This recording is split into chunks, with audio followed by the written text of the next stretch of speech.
Hi friends, இன்றைக்கி வந்து நம்ம சேனலில் நெல்லிக்காய் வச்சு ஒரு இனிப்பு ஸ்வீட் தான் பண்ண போகிறோம். அதுக்கு முதல்ல நெல்லிக்காவை இந்த மாதிரி அலசி இதில் வேக வச்சு எடுத்துக்கலாம். அதுக்கப்புறம் வந்து நெல்லிக்காய் வேக வச்ச நெல்லிக்காய் இதை வெந்துருச்சு. இதை வந்து நம்ம கொட்டையெல்லாம் எடுத்து வச்சுக்குவோம். இதுக்கு தேவையான பொருட்கள் பார்த்திங்கன்னா,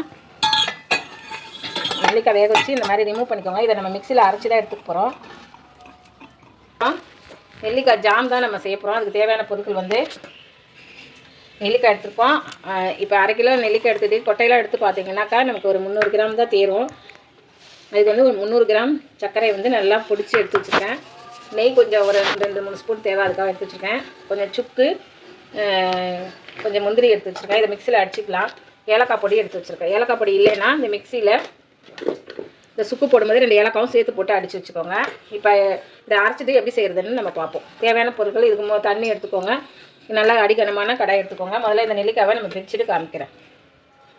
முதல்ல அடிச்சுக்கலாம். அதுக்கு முன்னாடி கடாயில் இந்த வெல்லத்தை போட்டு வந்துடலாம்.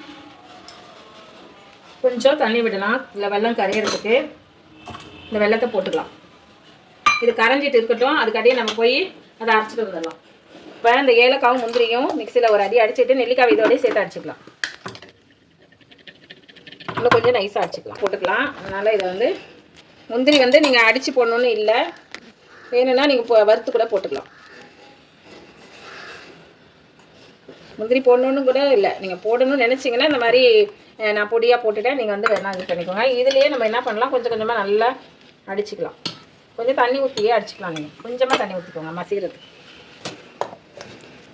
நைஸாக அப்படி எடுத்துக்கோங்க. உள்ளே கொஞ்சம் கட்டியாக இருந்ததுன்னா இன்னொரு வாட்டி அடிச்சுக்கோங்க. மிக்ஸி ஜாரு நல்லா மசியுது, அதனால தான் கொஞ்சம் கொஞ்சமாக போட்டாலும் இதுலேயே அடிச்சுக்கலாம். இது பாருங்கள், நல்லா நைஸாக அடிச்சு கொடுக்கும். இந்த மாதிரி இதில் அடித்து எடுத்துக்கோங்க.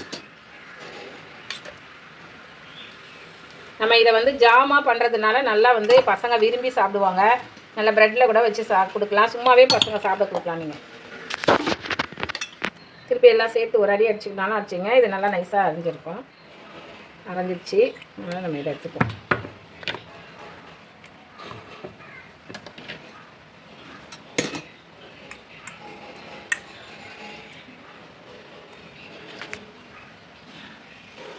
பாகு நல்லா கரைஞ்சிருச்சு.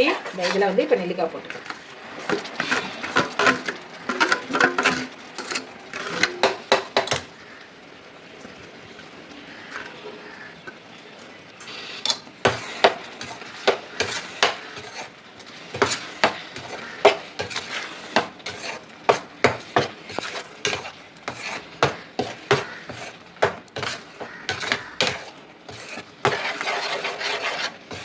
நீங்கள் கலர் வேணாலும் போட்டுக்கலாம். நான் கலர் போடலை. நல்லா கிளறி கொடுத்துட்டே வாங்க. கொஞ்சம் நெய் வேணால் விட்டுக்கலாம். நம்ம இந்த ஏலக்காய் சுக்கு முந்திரிலாம் போட்டிருந்தோமா, முந்திரியும் சுக்கும் அடித்து வச்சுருக்கோம். ஏலக்காய் பொடி என்கிட்ட இருக்கிறதுனால நான் ஏலக்காய் பொடியே தனியாக போட்டுக்கிறேன். நீங்கள் வேணும்னா சுக்கோட 2 ஏலக்காய் போட்டு அடிச்சுக்கலாம்.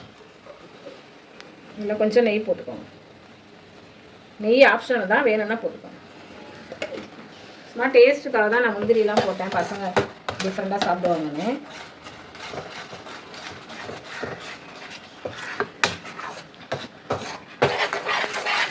நம்ம சட்டியில் நல்லா ஒட்டாமல் வரும்போது நிறுத்திக்கோங்க.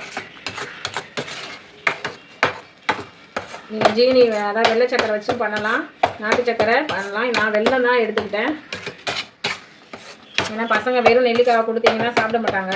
இந்த மாதிரி ஏதாவது நம்ம உருவம் மாற்றி கொடுத்தோம்னா இது என்னென்ன கண்டுபிடிக்கிறதுக்குள்ளே ஏதோ ஜாமன்னு சாப்பிடுவாங்க.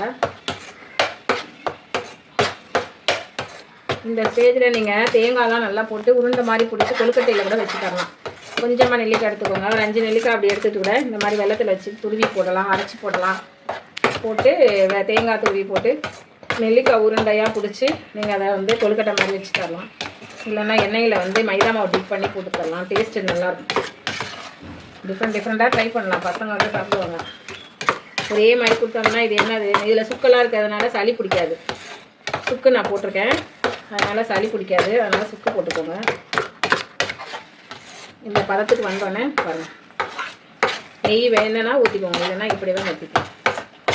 கொஞ்சம் காரம் ஸ்வீட் வேணும் அப்படின்னு நினச்சிங்கன்னா நீங்கள் வந்து மிளகாத்தூள் கொஞ்சம் போட்டுக்கலாம். காரமும் இனிப்புமா வேணும் அப்படின்னு நினச்சிங்கன்னா. இதை நம்ம ஆல்ரெடி துவக்குவோம், அதனால் வெல்லம் மட்டும் சேர்த்திங்கனாலே போதும். நம்ம கொஞ்சம் சுட்டு டைஜஷனுக்கு போட்டுக்கிறோம். இது நெல்லிக்காவே சளி பிடிக்கணும்னு பசங்களுக்கு கொடுக்க யோசிப்போம்ல, அது சுட்டு இருந்ததுன்னா நீங்கள் தாராளமாக கொடுக்கலாம். நம்ம நேச்சுரல் கலர்லேயே பண்ணிட்டோம். ஏன்னா வந்து வெல்லமே ஒரு கலர் கொடுத்துரும். வெள்ளை சக்கரை போட்டிங்கன்னா நீங்கள் வேணால் அல்வா கலரு, லெமன் கலரு, இல்லை ரெட் கலரு அந்த மாதிரி நீங்கள் வச்சுக்கலாம். பாருங்கள் ஒட்டாமல் வருதில்ல, இந்த ஸ்டேஜில் நீங்கள் நிறுத்திக்கலாம். இது நீங்கள் வெளியிலே வச்சுக்கிட்டாலும் கெட்டு போகாது.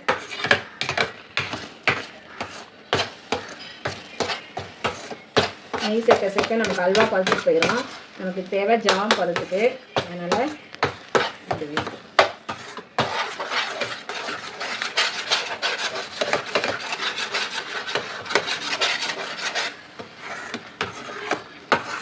பாருங்கள் ஒட்டலை பாருங்கள். இப்படி கலரும் போது நமக்கு ஒட்டாமல் வரும். அவ்வளோதான் ஃப்ரெண்ட், நல்ல ஒரு நெல்லிக்காய் ஜாம் வந்து ஹோம்மேட் முறையில் ரெடி ஆகிடுச்சு. நீங்கள் இந்த ப்ரெட்டு கூட சும்மாவே சாப்பிடக்கூட பசங்களுக்கு நல்லா தாராளமாக கொடுக்கலாம். நல்லா சப்பாத்தியில் வந்து ரோல் பண்ணி கொடுக்கலாம். எப்படி வேணாலும் பசங்களுக்கு அது டெய்லி கொடுத்து விடலாம். பசங்க விரும்பி சாப்பிடுவாங்க. Okay friends, thank you.